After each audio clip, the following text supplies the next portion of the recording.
नमस्कार मित्रांनो, प्रजासत्ताक दिनाच्या तुम्हाला हार्दिक शुभेच्छा. आणि आता मी चाललोय माझ्या शाळेमध्ये. नेहमीसारखंच केलंय आणि आज पण याला उशीर लावलाय. नाही नाही करता याच्या घराखाली आलो, पण हा का आला नाही अजून. वरती जाऊन पाहिलं तर सुजल अजून शूजच घालत होता. पटापट शूज घालून आम्ही निघालो. सुजलची दुकाटी घेऊन जायचा प्लॅन झाला, म्हणून सुजल दुकाटीवरती फडका मारत होता. फडका मारून झाल्यावरती दुकाटी काढली. पटापट दुकाटीवरती बसून मी आणि सुजल शाळेकडे निघालो.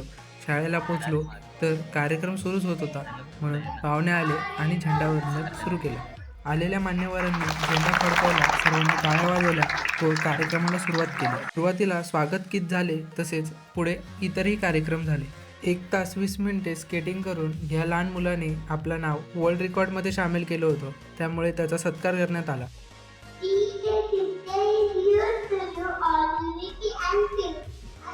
याची इंग्लिश ऐकून मला थोडं काही बरं वाटत नव्हतं.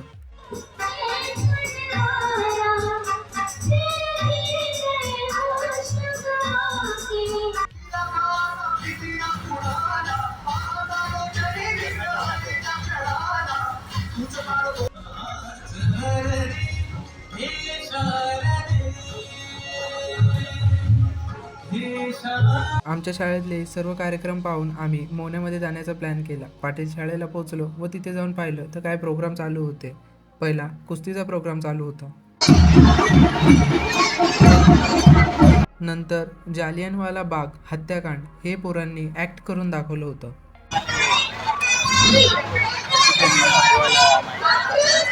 पाटील शाळेचे सर्व कार्यक्रम संपल्यानंतर आम्ही जायला निघालो. पटापट पेट्रोल पंपला पोचलो. सुजलच्या दुकाटीमध्ये पेट्रोल टाकून आम्ही घरी जायला निघालो. मला घराकडे सोडून सुजल त्याच्या घरी गेला. आजच्यासाठी एवढंच होतं. भेटूया उद्याच्या ब्लॉगमध्ये. बाय.